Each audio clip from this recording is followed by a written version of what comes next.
Hey, what's up, everyone? This is David Greenspan, and you are listening to Season 2 of the Mindshare Podcast, a proud member of the Industry Syndicate Media Network. Additional podcasts are available at mindshare101.com and on all the major podcast platforms. This week's episode is sponsored by Kits Keep in Touch Systems. This is episode 90. He's a sales representative and a leader of Silver, Burtnick and Associates at Sotheby's International Realty Canada. He is designated as an ABR E-Pro and a certified international property specialist. He is a past director at large for the Canadian Real Estate Association, as well as a past president of the Toronto Regional Real Estate Board. He is a speaker and a writer concerning the use of technology in real estate, as well as the international real estate market and its effect on the industry. He is the founding past president of the Asian Real Estate Association of America Toronto chapter, and Inman News also named him one of the top 100 most influential people in real estate for 2013. He says that long ago he understood the role of the internet and the ways in which digital marketing can play a key role in real estate. Since then, he has continued to loop in bleeding-edge technologies into his team's approach, all for the benefit of both buyers and sellers. Joining me on the show today is a very well-respected, top-producing industry leader, my friend, Mr. Richard Silver. Richard, welcome to the Mindshare Podcast. Hey, David. Thanks very much. I appreciate it. Oh, it's a pleasure having you, and thank you. I know you incredibly busy as we got on air there. I think you mentioned about 60 listings. No. Oh, no, don't wait. Listen, I could never, the past 2 days, I did put three out on Monday, three out on Tuesday, and a lot of running around. It's wow. good. So, that keeps you busy, but I guess it's a good yeah, good type of busy to be. exactly. I don't mind it at all. Happy to do it. Yeah, I can't imagine that you would. And you know what? Later on in the show, I do want to ask you on what, where are we headed? What's going on with this industry? What kind of things should we be preparing for in the fall market, and what can people do to be ready for that? And obviously curious as to your insights into what you're doing. But right off the top, as I read this, when I received your bio, and I had to reread it. Usually we say leading edge technologies, but you call it bleeding edge technologies.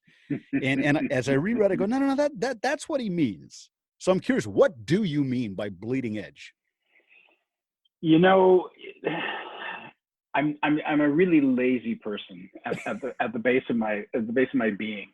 So I look at technology and I say, how can technology help make my day better? How can it save me time? Because in reality, I'm lazy. I don't want to run around and do all of those things. You're taking it, it's true. So from the early days, I can't tell you, I go back to the Commodore 64 and the very first Apple with the floppy disk, and I was in real estate before there were cell phones. Can you imagine that, you get a call, you'd have to find, you remember what a phone booth was? You know what? I remember the agents coming to the office with pockets full of quarters. I remember when the pager was on the waist, people would run to the pay phone, right? Yeah. And then it got to a point where everybody was carrying having the big bags that they were carrying with the phone. Yeah. And then all of a sudden it became the curly Q antenna on the car. I remember it. It was the Cantel. Cantel was the company before it was Rogers. And about 2 months before they went live, I actually had the first, one of the first cell phones. And I walked into my office and everybody looked at me as if I was crazy. And they said, oh no, he's at it again. He's done something really crazy. What's he gonna do with this thing? And now just, it's one of those tools we can't do without, and now, what do you mean you don't have the latest iPhone? What do you mean you have an iPhone 4? How can you live like that? One of the things I'm really lucky is I've never shied away from change or from technology. I can't fix the car, but I know how to drive it. Fair enough. So then, okay. No, I was going to say, so how are you leveraging the technology then, right? Like when we talk about that, are you, and I'll just throw stuff out there just for the conversation of it, but like, are you spending money when people think of technology these days, I mean, there's obviously a whirlwind of what that actually means Yeah, to integrate that into our yeah, business. And I yeah, think that we've definitely. seen a lot of the industry start to go, okay, if I'm going to leverage technology, it means that I need to go and spend a whole bunch of money trying to generate leads through, websites and funnels and Facebook ads. And I'm not saying this stuff doesn't work. Yeah, Where I'm no. going though is I think we can both agree that the crux of this business is like build relationships, right? Build That's where you're getting relationships and successful. also and build a following, and the thing is, I guess I was very lucky early on. I realized that that I was a blogger and that all realtors are bloggers, and by that I mean, you're asked questions every single day and you answer them every single day. And what you have to do is get yourself in a mind where instead of just answering the question, you write it out and you write out the answer and you get people to follow your thoughts on, how do you deal with a tenant, or, how do you, the different documents that might be one better than the other. There's all sorts of things that you can talk about, and you're asked those things every single day. And that's just one of the ways. So my basis is my website, always has been. So I started off with a website that was just totally listings, and then I went and got into blogging and had a blog, and then I melded the two, and now hopefully, we've just released a new version of obviously a combination of, it's just a website, it's a WordPress website, Mm-hmm. Mm-hmm. but content.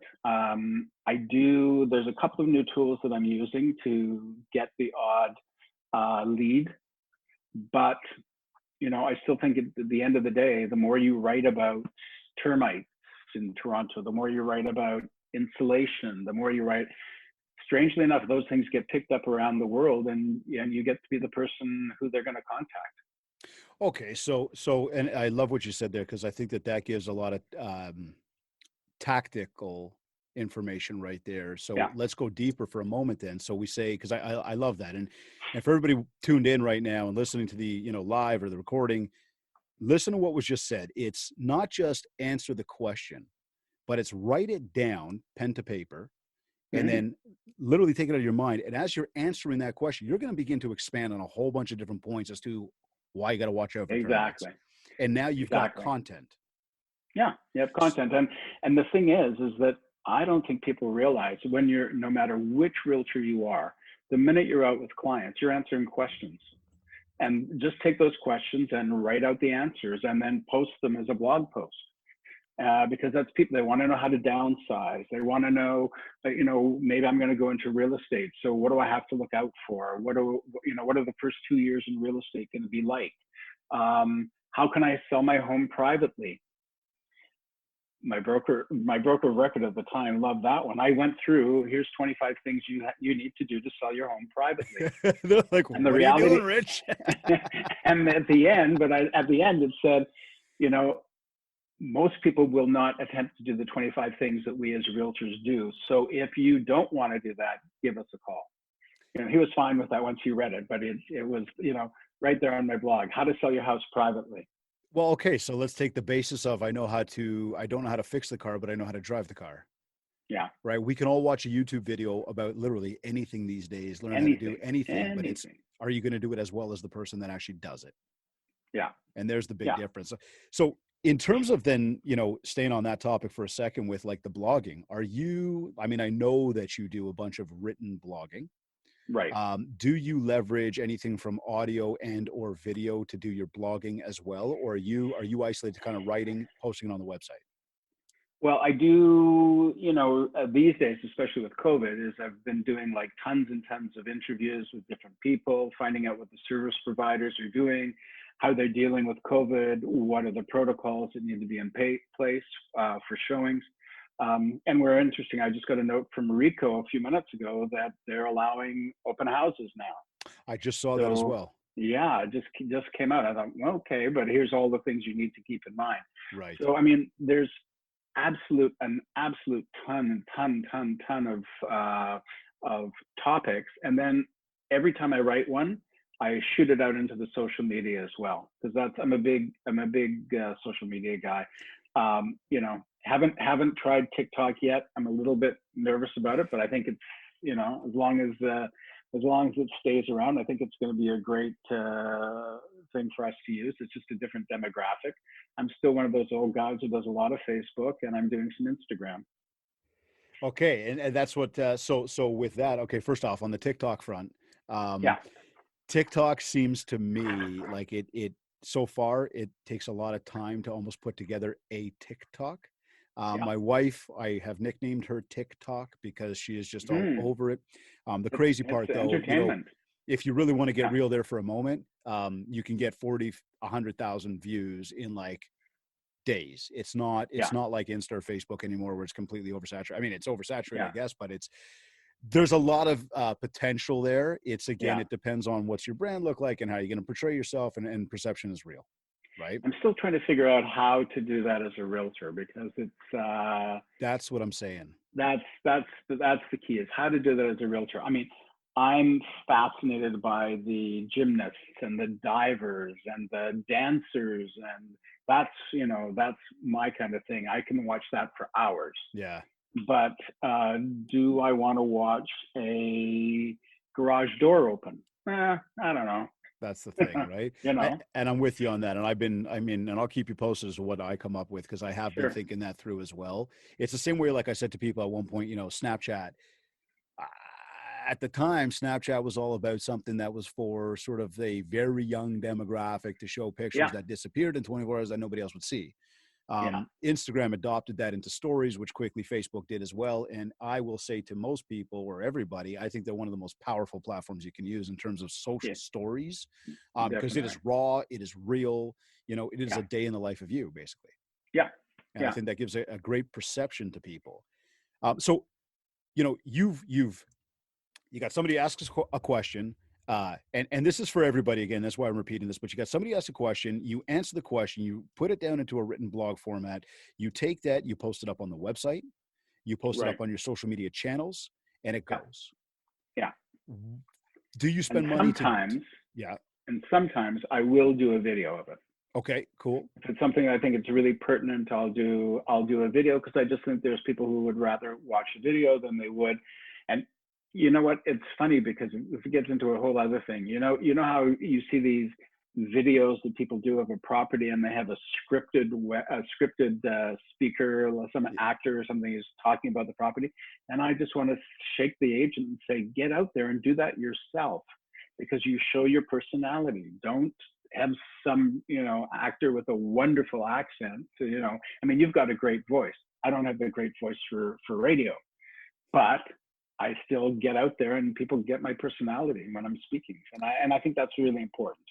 Well, but it's the connection, it's the relationship Yeah, point, right? And that's yeah. the big thing. So it's like, okay, so even leveraging video, are you throwing dollars at this every time you put a blog out there to kind of go, let's get this bigger and wider, get a bigger following, or are you not totally concerned about that so much? You know what? Every once in a while, I'll boost something on Facebook. But it's a small boost. It's But not there's it's not not a some big big, one. heavy social media ad strategy or like No, trying to generate online leads. no. You know what? But I know the new Facebook format. Yeah. I'm using that a bit to, and I get 1 or 2 or 3 leads a day. People wanting to know about the price of their house or things, and I love that. But you have to be there. You have to just follow up like any lead. You're gonna have to make sure you connect with them. And I must admit, there's times I'm just not good enough at it, because I'm occupied with getting 6 listings on the market. Right. And when you say good enough at what? You're not good enough at it, just replying to Well, people, no, or about following up. I mean, I will. okay. Oh no, I reply to everybody for Yeah. sure, for sure, Yeah. for Yeah. sure. Yeah. But if I don't hear back from them first It's that couple of I times, got you. It's that yeah. constant So we, thing we there. use AI. Yeah. We do use AI. Okay. Yeah, yeah. And how are you So implementing that then? everything that comes in. So I use Follow Up Boss Okay. as my CRM. Mm-hmm. So every connection that I get that comes into my website, my Facebook, my everything goes into Follow Up Boss. And then I've used Structurally, which I quite like. Structurally is something that works with Follow Up Boss. And it's an AI that just pre-approves the person. Are you working with a realtor? Are you thinking of buying? Are you thinking of selling? Have you done any improvements to your house the minute they say selling? And then it also, which I really like about it, it's gotten into a lot of the COVID-19 discussions about, you protecting and what you need to know, et cetera, or this is not a normal time, et cetera. These are, it fills in a lot of blanks. And by the time I wake up in the morning, I have a client who's answered a bunch of questions that I would have normally taken 15, 20 minutes to answer. Got it. So I can follow up with them with much more detail, take them out and show them something. And does this stem with, again, trying to drive traffic to the website to read blogs Always. and then being able to capture the info there so that there's your lead capture? And again, that's where I want to clarify, because I think that's a confusion point for many people, is that, as Rich was just mentioning, he's not just writing the blog, it's about the distribution of that. And then there's got to be some form of what we'll call attention marketing that's going to drive people to have some sort of interest in what it is that he has to offer. My wheel has always been the blog website, and then social media and everything else are the spokes, and Realtor.ca and everything, they're all the spokes.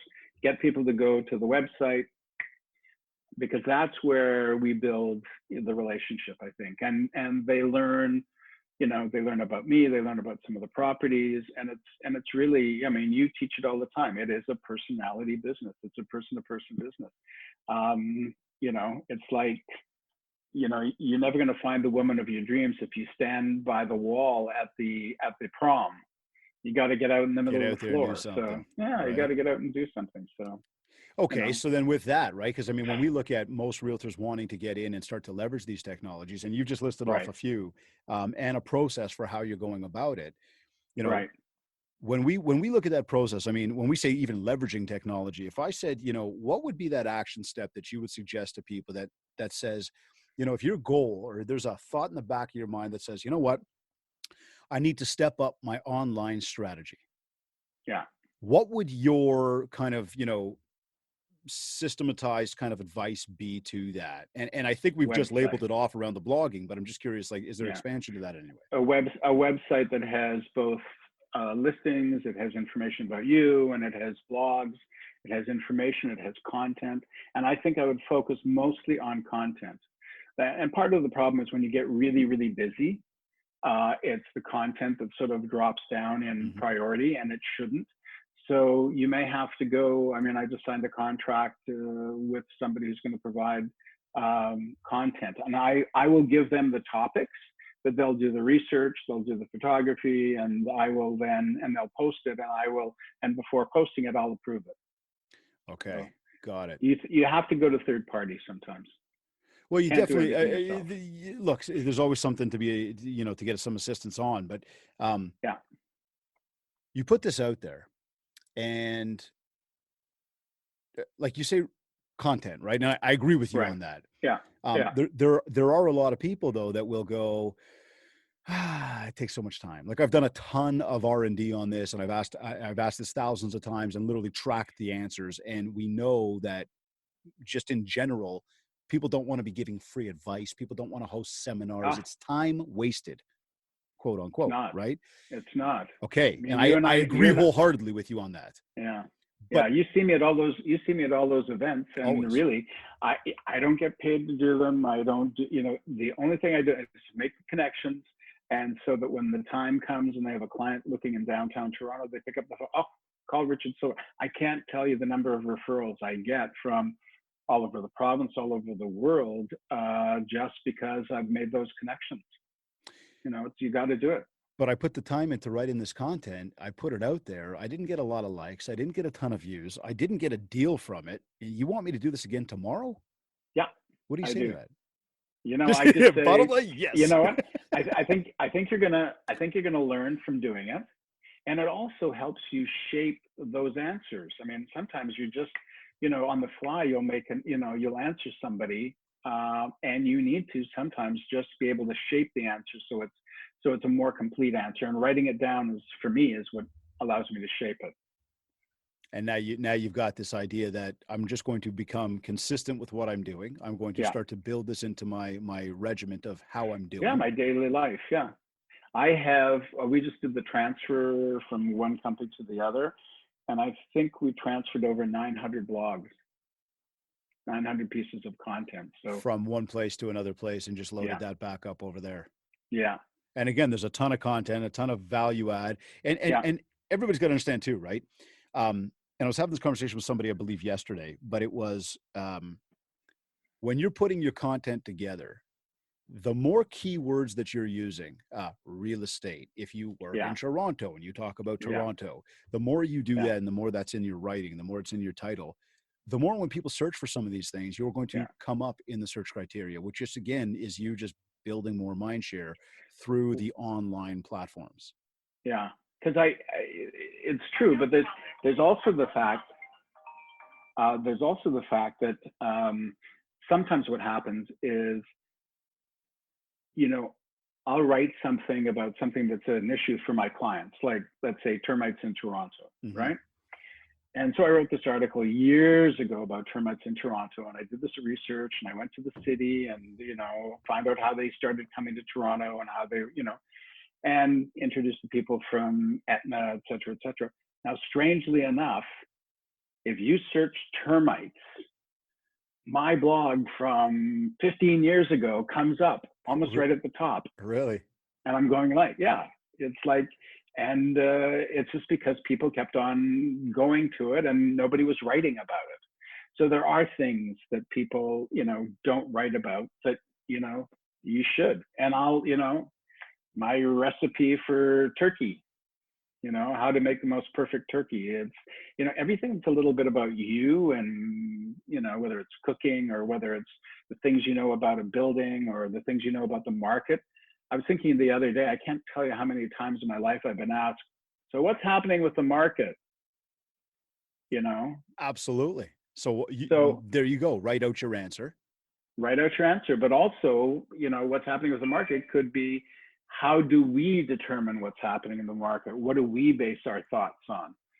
So it's quite an interesting process, really, at the end of the day.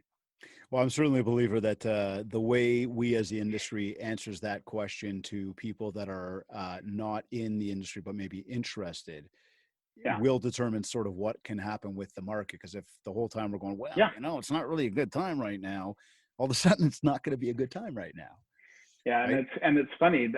Sometimes I think, because I'm pretty positive. I can be very prudent, and we'll talk about that later about what I think is going to happen with the market. Yeah.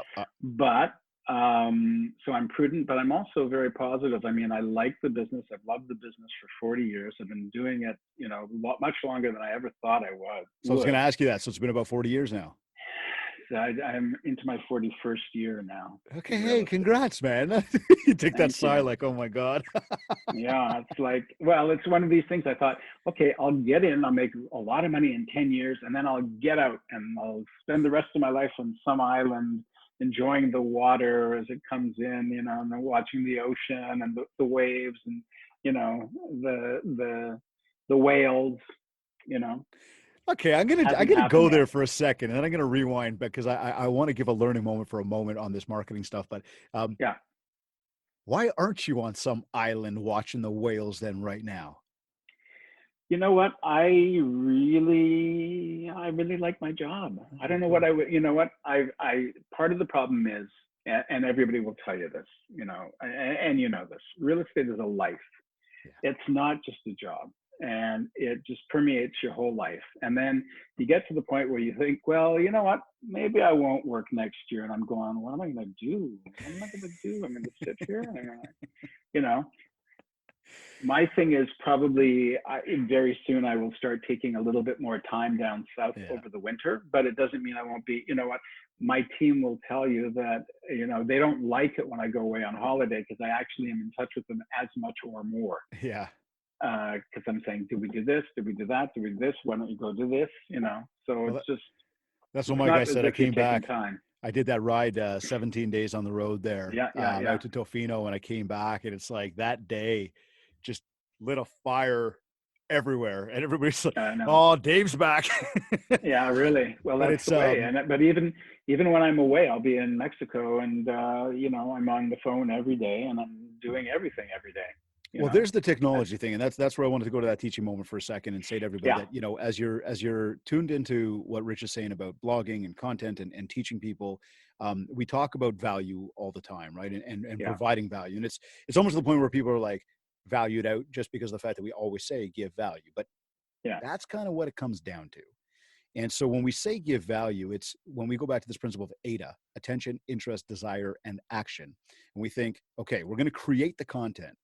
Now we got to get attention to the content. So we got to talk about it. We right. can talk about it in our stories, our social media. You can talk about it verbally. You can do a Yeah, podcast if you want to talk yeah, about it. yeah, Create an interest that maybe people want to know more about termites. So they have a desire to get that content from you. Well, yeah, that's where the website part comes in, because now you've got that lead capture, that mechanism on the site that'll say, hey, you want this? Give me your email address and yeah, phone number exactly. or name or whatever Yeah, criteria you take. yeah, Now you've got the final step, which is action. So they get this piece. And now the process becomes, what is your follow-up after that? How does this person go into the CRM? What kind of follow-up process do you have? Because if you want to, generate the lead, you got to come up with the content. It's time. If you want right. to convert the lead, you've got to have a process and, systems, which cost time and money. So you've really got to be dedicated to it if you're going to think that you want to try to build your business online. Exactly. I also think it's a matter of staffing sometimes, because you can do all this yourself, absolutely. But if Thank you're you. not good at delegating, some of the things just have to be delegated, and you delegate them by saying, do this and you'll get 25% of it, 30%, 40%, whatever. You'll bear a benefit. And if there's certain things you cannot do, definitely outsource them or delegate.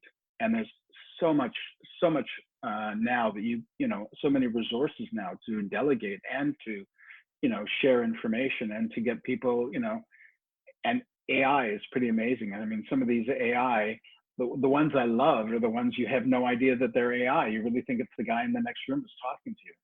I mean, have become so developed. Is that the But Structurally app? Is that the app for the AI that you're doing? structurally, yeah, it's amazing. Okay. It's Okay. amazing. It'll have your whole life down if you let it. It depends on what you answer when you email in, and it starts asking you questions. As long as you keep answering, it'll find a way of directing you, and then it directs you to me, and I pick up the phone, and I call, and and I've got all that information that you said. You're not working with a realtor. You have a house that's renovated. You're thinking of buying in the next 6 months. It answers all those questions that so you're a little bit ahead of the game. That's all. And Making your life you've almost easier. like kind of done the pre-qualification Yeah, essentially through exactly, this type of exactly. process, right? Yeah, And again, it's important to preface for everybody that it's not just that, this app was turned on and there's AI. It's the yeah, whole process of how that comes together to support yeah. the rest of the online strategy that Yeah, you've got. the biggest thing I'm very careful with is my time. Okay. And so I'll get calls from people who say, "Oh, I want to see this property." And first thing I say to them, "Okay, now, are you working with an agent? Or are you under contract?" "Oh, yeah, I am, but my agent isn't ready." My answer is this. My answer isn't available. My answer used to be when things were different, when you didn't have, buyer representation contracts, and say, "Oh, I'll take you out. I'll show it to you. No problem." Things are different now. And I'll just say to them, "Look, I would love to show you the property, but if you're under contract with another agent, my showing you the property would be interference in their contract. So I cannot do that." And I said that to somebody yesterday who wanted me to show him a property, and his agent wasn't going to be available today. He was only going to be available tomorrow. Instead of running out and showing, I said to them, and I said, "You have to excuse me. I'm just one of these people who thinks, he said, look, I so appreciate you being upfront with me like that. I'm very impressed." Cool. And now that Because gives you that almost paints an opportunity for down the road too, exactly. right? And if they ever get asked, who should I call for, to show things to me? And I just said, I think it's really important that you not only, it's wonderful to show your personality, but I think you also have to show, your values. What's Always, right? important to you? Is it my value to be your realtor for the one deal, or be your realtor and your kid's realtor and your grandparents' realtor? And that's where I'm at. Is I'm at the farther end. I I love working with friends, grandchildren, Yeah. whatever.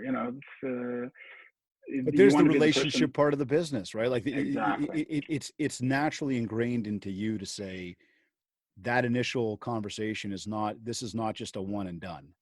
We're going for the Exactly. long-term play here. And I think Biggest. unfortunately, there's too many agents in the biz right now that are going for the one and done and not Yeah. recognizing that, one, it's not in the best interest of the client. Two, it's not in the best interest of yourself and the longevity of your success. Yeah.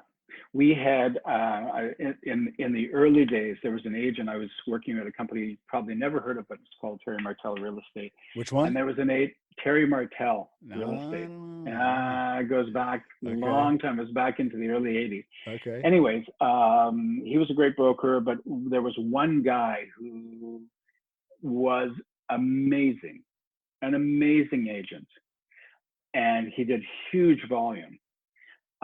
But he was always one of these one and done kind of guys. And when the market changed, it didn't sustain. And he went from being huge top producer to having basically nothing because he couldn't sustain it. Just because he was a one and done sort of guy. So most people, when they worked with him, didn't want to work with him again. They had no follow up. And, you know, one I of the think you first end up things that spinning your happened. wheels a lot harder. I think you spend a Oh, lot yeah. more time, effort, and money trying to build a business if that's the way you approach That's, things. yeah. It's One of totally the first transactional. things, the best thing that happened to me in real estate was in my first few months. I got called in to look at a house to give them a price, and I went through all the data that I had, and I realized that they'd only been in their house 3 years. And I sort of said to them after we were talking about the listing and signing it up and everything, I said, by the way, why are you calling me? Why are you not speaking to the agent you bought from? And the first thing they said to me is, we never heard from them, and I can't even tell you what his name is anymore. That was one of those famous stats we've been seeing for years. It was like 70% or 50% or I something. I know. don't even remember it anymore. Would work with their realtor again. Like 80% couldn't I remember the realtor's name. Exactly, That is exactly. bad. And I thought, and I said to myself, and that was in early 1980. I said, nobody will ever say that about me. So here's the long story. So then I got sort of like one of these, not really a Rolodex, but like a rolling kind of thing. And I would put in everybody's street and the house I'd sold them and everything. And then I started pulling listings, and I'd say, thought you'd like to know this property was listed for this property reduced to this property sold for this. So 3, 4, 5 times a year, they would be getting a letter from me, And then my nephew, who was a geek in the early days, Yeah. said, buy a Commodore 64, Yeah. and I will draft a program for you. It was like a CRM. It was like a CRM before there was a CRM. Yeah. And then all of a sudden, I got into something called ACT. I don't know if Yep. you ever knew what ACT was, which was a great Absolutely. CRM years ago. It was one of the first. And it just snowballed from there. It just went from the paper to the computer. That's all. Okay. So, cause hey, back then, and Yeah. I mean, yeah, I mean, as you say, Commodore 64, I know there's people going like, is that a car? What was that? But, Yeah. when you say like, when you go back then, right, from the idea of getting started in the biz, having the Rolodex, going and doing like the pen to paper, kind of like, I'm going to pull this Yeah. out, I'm going to write this thing. Yeah. Yeah. What did you do? I mean, that was obviously one of the steps you took to start building the mind share around the Richard Silver brand, you Right. know, to even get that first deal. I would imagine that was part of that process. And I'm curious to know, like, what did you do in that time, again, before all of this AI and websites and Mm-hmm. blogging, and Mm-hmm. what were you doing to get out there and just do stuff with people? Was it just the hardcore phone call and networking? No, you know what? I was never a good phone caller. Okay. I like, I'm the kind of person I like, when I know somebody, I'll call them. Yeah. But for me to do cold calls Got it. was never my thing. Was never my thing to door knock. I loved open houses. Okay. I could do 2 or 3 open houses on a weekend. During the week, I would do them. I mean, now, it's interesting. I still do them. Up until COVID, I was still, 2-3 times a month, I was still doing open houses, with the team and everything. And the reality is, to me, it's like an event. I make it like an event. It's all about, us sharing information. Hi, how are you? How are the kids? What's new? You got a new baby. That's great. You got new grandchildren. It's always that kind of stuff. So for me, open houses, I mean, the worst thing about an open house was putting up my own sign. So I got somebody else to do that. So now I'm now I'm fine. I can just go and enjoy the open house, and just sort of roll in and do your thing. Yeah, but I always approached it. I was in a stronger position if people came to me. So if I was in an open house and somebody walked up to me, and I wouldn't go, "Hi, I'm Richard Silver," blah, blah, blah, blah, blah, blah. I wouldn't give them the sales thing. I'd say, "Welcome to this house. Oh, what you may not know is that the basement has been dug out. It was underpinned, and the garage is new." Oh, cool. Okay. And I would leave 2 little feature sets and let them kind of 2 little features, yeah, and go ahead, enjoy. And for some reason, they always came back and asked me questions. And then, and I'd say, "You know what? If you want more information, I have a full, building inspection. I'll send you. Why don't I send you the building inspection?" Can everybody internalize this? Sorry, Rich. I just internalize, because I just pictured myself walking in and yeah. You didn't do the car salesman pitch. No, it's almost like a friendly, but here's 2 pieces of information. So now I realize that you're a person who has information, but you're not trying to smash me over the head with it. And I never get you to sign in. Never. Okay. Even now. Well, now under COVID, you have to. Let's go COVID aside. I just normal COVID world. Aside, I mean, I guess no. Who knows? This is going to become normal. I mean, every time I see an agent who goes up and gets people to sign in, I mean, I think most of those people have signed in as Mickey Mouse or Donald Duck, giving you some and BS, they're giving you the wrong information. And I'd rather have people come after me than I would be out there to them. Okay.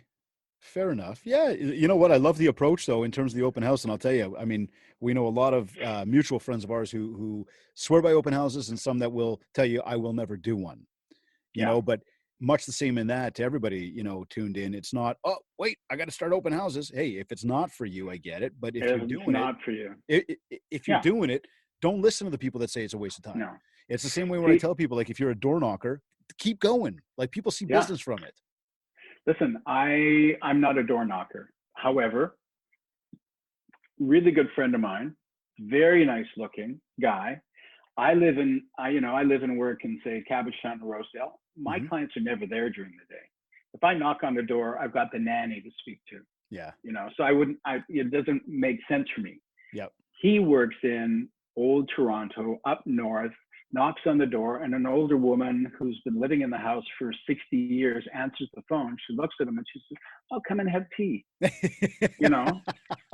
He sees this nice man who's nice, right? And he just lifts up a storm. But I'm not a door knocker. I can't, I don't want to be door knocked. I don't want to be cold called, And you know what? There's the thing too. And I think that the teaching moment in this part of it is just to say that, again, what works for one person isn't necessarily what works for you. And I encourage everybody, find what does work for you. Do not listen to the noise out there that says, "Well, whatever. No. If it works for you, do it. Yeah. Oh, I used to get in lots of trouble because I was of the school and they taught you, the minute you got your license, you went into the office and you spent a good part of the day on the phone, and you spend a good part of the day on the door knocking. But these were all people that was all cold calls. Now, I'll spend a lot of time on the phone, but it's touching base with people I know, touching base with things that are happening in their life. And Facebook, what a wonderful way for you to find out what's happening in people's lives. Just go on the news feed and see what's happening, and the parents complaining about how their kids have gone and now they're empty nesters. And now you've got what to talk about, though. What to talk about, and say, "Yeah, I saw that on Facebook." I said, "What are you doing? That extra bedroom, are you turning into an office?" "Oh, no, we were thinking of maybe selling off." And, before you know it, you're discussing business. I mean, you never bring it up, but, just life happens. Absolutely. And take the time, take the time. You said that a few times. And a minute ago, you said you're very good with your time management. I'm curious, how do you manage your time? And let me clarify the question, almost going, not that it doesn't make sense, but I'm using a digital calendar. I plan my night, 15 to 20 minutes a night. So like tonight, tomorrow will be Yeah. planned. It is a non-negotiable for me because I need to wake up, look at that thing and go, this is the day I'm going full throttle. Like I'm not Yeah. stopping and we're going to nail this day. Yeah. Yeah, I'm pretty much the same. I have to, I have to have a good concept of what I'm going to do every day. I set up appointments, I set up calls, etc. But there's also times when I just say, you know what, I'm going to sit and veg in front of the TV for the next 3 hours and eat popcorn and chocolate, because I think you got to do that. And strangely enough, I probably work 7 days a week at something.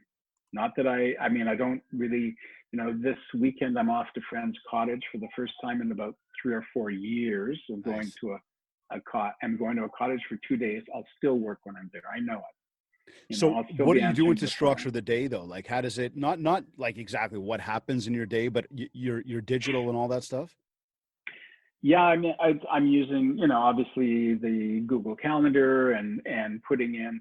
Here's something I also think that people really appreciate. Whenever you set up an appointment, I mean, normally I'd put an appointment in, and I wouldn't do a Google invite to somebody, but now I always do Google invites, whether it's for dinners or for a meeting or for a phone call, and so that there is that sort of sense that it's business.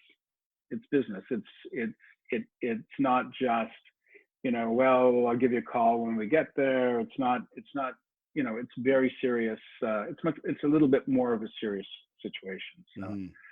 and I email a lot. I've trained a lot of my clients. And I remember this in the early days of email because people were not emailing a lot. They picked up the phone and called. And what I tried to do is, as much as possible, bring email into the discussion, oh, let me email you this. I've got it. What's your email address? Blah, blah, blah. But there was a time when people they were really shying away from email. Yeah. And now everybody just is it. It's part of their life. Unfortunately, some people make it too big a part of the life and don't remember that it does come back to it. You got to get involved. And I mean, that's the one thing I see even with social, like you can see that they're renovating that third bedroom or doing whatever. You can see that. And much the same, even during COVID, we saw a lot of people using video as a way to communicate. All Zoom. Good, as you should. Yeah. For the ones though that would record a video and send it and be like, hey Rich, it's David, just wanted to say hi. Mm-hmm. To me, that's a very passive way to communicate with people. Yeah. I don't believe that it allows for, the finding of some commonalities, the discussion around how poorly my Leafs played the other night. You know what I mean? You can put it on social, but it's like, you have a conversation with me. We can have a full-on conversation about that stuff. Yeah, exactly. I mean, there's tools and I feel badly because I know the guys who started and they run it, like BombBomb just doesn't work for me. It's never been a thing for me. I would rather send an email and say, I'm going to give you a call at 4:00 this afternoon and we'll chat about this. And that's where I'm at. I don't know if it's a new school versus an old school thing, but I would look and say we're both pretty adept with our tech. I'd rather do this. I like this. I'd rather, even rather than a phone call, I'd rather have a Zoom call where I can actually see the person's face and expression. Yeah. As long as they're not wearing a hat that does this every once in a while. And there's the thing. Yeah. Those people with hats on all the time. I don't understand. I know. I don't understand them too. So is most of your business referral driven? Yeah. Yeah. Most of it's referral driven. It's from either clients or from other realtors who are out of, and I think that's one of the things. You have to make realtors part of your team. Whether I've been hearing that companies. A ton lately. Oh, yeah. Realtor networking. It's unbelievable. Yeah, it's huge, and I've always been a big proponent of. I go to the opening of an envelope to meet other realtors. And like that's part of your, like the international part of your business that you do is just that network you've created worldwide. Yeah. And it's a real network. I mean, it's not just saying it. Yeah, and there's lots of groups on Facebook and Twitter and LinkedIn and whatever of groups that you can join where you can share information. And the best way to get a referral is to give a referral. And this is the thing, right? Is to be out there networking with Yeah. people. So as Well, we and talk, also, yeah, yeah. And I was just going to say, like, making part of your website the whole thing of, and these are my 60 different colleagues in 60 cities in Canada, the United States, who we can count on to help you find your next house. If you have to, the thing is, you have to tell people it's not just me. I'm part of a whole network and I can help. and again, that's conveying the value, conveying the message, and just Yeah. spreading that across, but not hitting people Yeah. over the head with any type of sales pitch.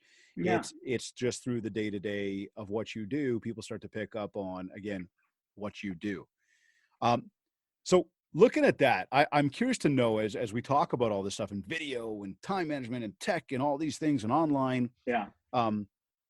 Wow, did 2020 throw a whirlwind at us back in March? And I mean, here we are, 5 months, I don't even want to say removed, but 5 months in potentially, and not to 2020, but since COVID really took effect here, at least in Canada. What's your take on these past 5 months? And what did you see from people that might have even surprised you, people in the business that people were doing? What's kind of, yeah. I was disappointed in some, and that I saw a lot of people just pull back and put their heads under the covers and go, oh my God, I'm not ready for this. And part of it has been, and I think you'll see more and more of it, there's a whole group of agents the past 16 years where the market has gone consistently up and up and up and up. And all of a sudden it stalled and they didn't know what to do. And they sort of, spent the day eating bonbons and watching Netflix. So, I mean, nothing wrong with that one day a week, but not 7 days a week. Right. And there were still ways they could connect with people, and some of them stopped doing it. And even some of the service providers, I took a couple of them to task and said, look, there's ways of you doing this service, providing this service. I mean, my stager was, doing it on a Zoom conference or FaceTime. She was helping to stage the property. She was ordering the furniture. She was doing, there were people who were doing, and there were people who said, no, my office is closed. Nobody's going out. That's it. I went, okay. So it's just an advantage for me. So I went to the people who, and I just. So what did you do? I love it. Yeah. You know what? I just kept on. I wanted to find out what people were doing, how they were living through it. So I did a whole series of agents in different locations, whether they were deemed to be, essential services or whether they were not, or service providers who were deemed, essential, and some who are not. And so there was always an interesting story. And so I wanted to find out about the market before COVID and now the market after COVID. So here's my thoughts on the future. Right now, I think we're in a nice little period. We've had the sales from March, April, and May flood into June and July and August. I can't remember in August ever being this busy as it is right now. I mean, it's usually the time everybody's up north, nobody's looking at real estate. But what I began to notice right away is that views had gone up on the internet like 20, 25%. Everybody was watching on the internet. Everybody was sitting there. Mm-hmm. So I started doing a lot of virtual walkthroughs and virtual open houses. And I thought, you know what? These are times that are tough, but we can come out better. And I think in many ways we have become better. We're now, we're looking at virtual open houses rather than a regular open house. We're looking at, the quality of the video, the quality of the, Matterport. I saw Matterport 5-6 years ago, and, I didn't love it because I found, and I think it's easier when you're on a touch screen than it is sometimes with a mouse. Okay. But sometimes, you get a little motion sickness walking through and following somebody else walking through. But there's all these technologies that have come up, and they're going to continue to come up, that are going to be, next one will be better, the next one will be better. So I think it's brought out almost a better side of us. However, now we're going to get into the September, October, November, that, the change of time. The government's going to stop paying out money because they're going to run out of money. and people are going to have problems with their mortgages, and it's not going to be a lot of fun out there. I mean, I'm glad to see, and maybe with a change of government in the U.S., it'll, change the atmosphere in the country and the world a little bit more positive.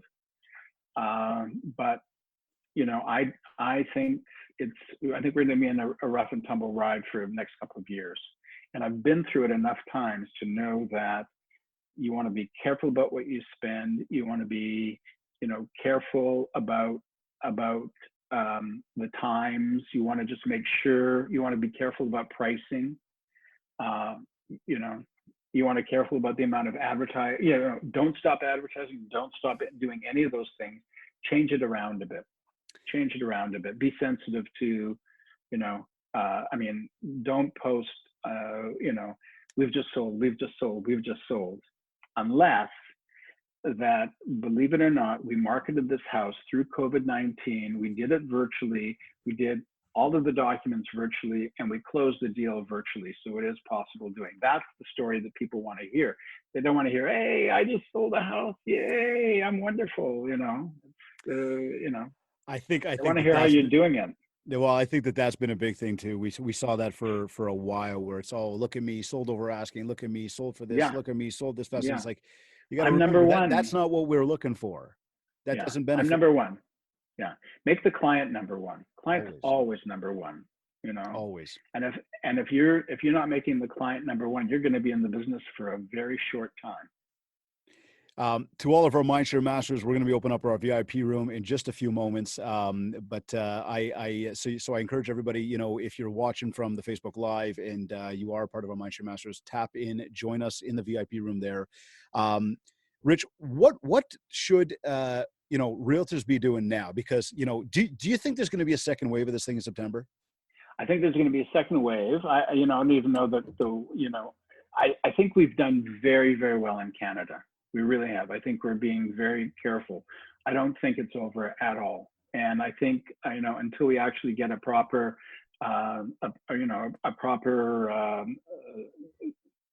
vaccine, that we're going to still be, having issues with this. And I also think not only there's the economic fallout. I mean, there's two things that are going on. There is COVID, and then there's COVID economy. And, COVID depression. We are now in a depression. We are now in a recession. Mm-hmm. I got a lot of shit from other agents when I said that about 4 or 5 months ago. I said, we are going to go into a recession. And they were going, no, you're so negative. You're so negative. I said, I'm not negative. I'm being prudent. And because there is a difference. And prudency tells me that, I've been here a couple of times, and it's interesting. We have most of our agents have never been through a market that hasn't gone up. What are they going to do when it stagnates or goes down in Toronto? This part of the call, I could literally stretch this out for hours right now, because I love what you said about some of the agents who, a lot of the agents who tightened up really quickly from their marketing expenses. And for those of you that may have done that, look, I get it. I understand it, because finances and the unknown is a reality. Yeah. Said, if your business is built that way, then it's built on toothpicks. It's not built on a strong foundation. Exactly. This is a moment to relook at all that, right? Yeah. We made a big step. We had a great website, and I just felt it was time to refresh it and to give it a new feel, and to change the company, only because we love the company we were working with, but the person who was mostly dealing with it decided to go on, have kids, stay at home with the kids, blah, blah, blah. We loved her and we were going to miss her. So if we were going to make a change, now is the time.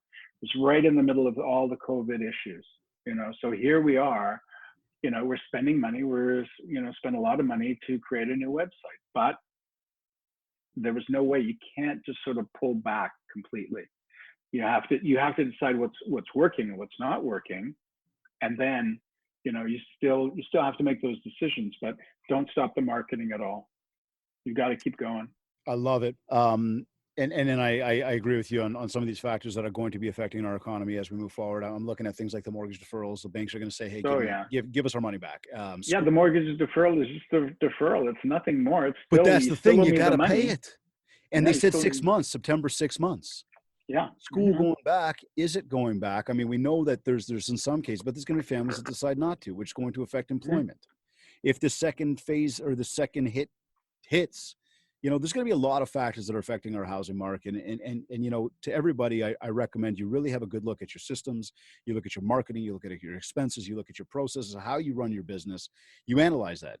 And Yeah. as much as I've been telling all my coaching clients, all my mindshare masters, everybody, this is stuff we were doing weeks ago already, right? But if you haven't done it yet, this is the moment you need to do that now, because this fall market is literally, what are we, 2.5 weeks out? I know. It's crazy. It's coming fast, right? It's coming fast. And also even the things like, how do you look good on Zoom?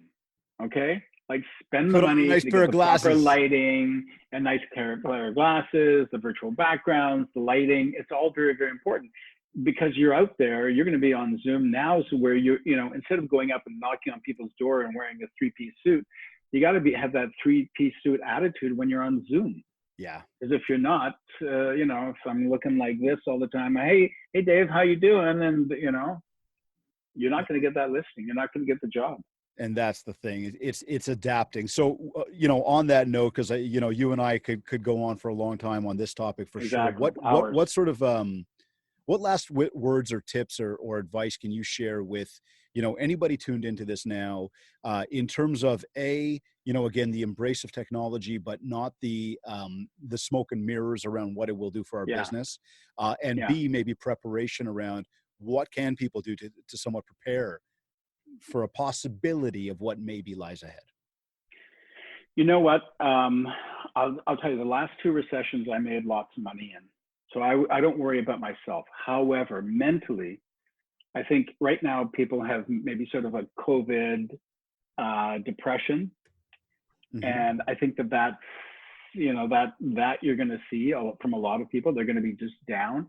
And then when you go out to list the house, if both parties have lost their job, you need that certain sensitivity. So I'd be very careful on, just meeting your clients where they're at. In other words, don't go bouncing in and talking about how many deals you've done when they're losing their home. Sensitivity. Go sensitivity. I go and say, you know what? I know this is a big concern for you and my job, but I'm going to do my best to get you to a position that you're going to be happy with. And that's what's important to the client. That's what they want to know. Rich, where can people find you? You can also find me at torontoism.com. You can find me at rsilver@sothebysrealty.com. You can phone me, 416-587-3300. And if I'm talking on the phone to you, I'll just send a message. But yeah. I don't even have a home phone number anymore. I just have my mobile, because I'm never, the times I'm home, it doesn't make sense. But I love the openness to share that cell number. And I encourage people, and I don't want to light up your phone for the wrong reasons, but I encourage people, whether it be by phone, whether it be on his website, I would say 1,000,000% go check out the website, because we talked a lot about today how that's a major pillar. Connect on social media. I mean, you want to learn how to take your business to the next level. The big interesting part, I mean, Richard and I always have amazing conversations. But the big interesting part here today for me was, you take a guy who's been in the business for 40 years, has really hit the top levels of everything you can hit, knows, and this is a parlay to last week's session of, the old school and the new school. I mean, comes from the old school, has completely embraced the new school, but has given some very tactical steps and processes today on how you can actually bring all that together for your business. So anyways, my encouragement there is tap in. The new school only makes the old school look better. This is still an old school biz, okay? It's still an old like we school say, biz. relationships, people. It's still personalities. You got a friend in trouble, you give them a call. That's it. That's it. That's the reality of it. You don't say, oh, I don't want to call them, they're a downer because they're in trouble. No, call them and say, and I'm thinking about you, and I just want to make sure, is there anything, can I go shopping for you right now? I know you're quarantining. I'm going to go shop. I mean, half the time I spent at Costco over the past few months was not for us, it's for other people. See, but it's again, it's putting in that value in that time, that you do not necessarily see return on investment from as an immediate source. But these are the things we do. This is the act of doing that creates the result of having. You know what I spent the morning doing? Very early this morning, I got up, I was in a meeting, I was listening to it and talking and blah, blah, blah, but I was putting PPE packages together. See that? You know, with masks and gloves and footies and sanitizer, you know, because all of our open house, all of our houses, all of our listings, all of our agents, you know, they walk around, they have PPE packages. Have you branded all that stuff? Yeah. Cool. Yeah. Oh, yeah. Last question for you here. What made you smile today? Oh my God, getting up. I'm really lucky. I am so lucky. You know, I really, you know, I'm 71 years old, which is not young. And I just, every day is like, it's great. Are you 71, Rich? I'm 71. Yeah. I am not blowing smoke, my man. You do not look it at all, buddy. Not at all. I mean, the reputation and all the wins and everything else, I could say, you know, maybe older, but no, you carry it very well. I could be your grandfather, right? Go figure. Richard, thank you. I really appreciate your time today. Pleasure. Anytime. You're either listening to this on iTunes, iHeartRadio, Google Podcasts, Stitcher, or Spotify. Or maybe you downloaded our free Industry Syndicate podcast app. Or maybe you went to my website, mindshare101.com. And while you're on my site, make sure to download your free copy of the 7 Ways to Communicate ebook to help you build more mindshare so that you can get more market share. And I want to invite you all to join us for the upcoming Mindshare Challenge starting on September 8th. This is an 8-hour event delivered twice a week for 1 hour each session. And this is broken down over the course of 4 weeks. We are live every Tuesday and Thursday together. Topics include goal setting, systems and time management, marketing plans and budgeting, referral strategies, social media, video, online lead gen, and prospecting. This course is fully loaded and without the heavy price tag. And by downloading the 7 Ways to Communicate, you will be sent a special promo code for some big savings. So make sure you do that. All the info can be found online at www.themsc101.com. For any questions, just get in touch with our team. See, by taking this challenge and joining us for this event, you will also have access to our private Mindshare community. We meet twice a month live to share ideas, tips, tricks, and do some mind sharing. And all of our Mindshare Masters get access to our private VIP Q&A with our special guests each week, right after this podcast. And you get daily marketing and sales tips delivered right to you. Plus, the opportunity to motivate, learn, and network with a whole bunch of people just like you, going through the same struggles in business as you, looking to achieve like you. Again, the link is www.themsc101.com. Registration is open. Wherever you like to consume your content, please rate, review, and subscribe. And if you haven't yet, connect with me on Facebook at Mindshare101 and on Instagram at DavidGreenspan101. This has been another episode of the Mindshare Podcast. Thank you, everyone, for tuning in.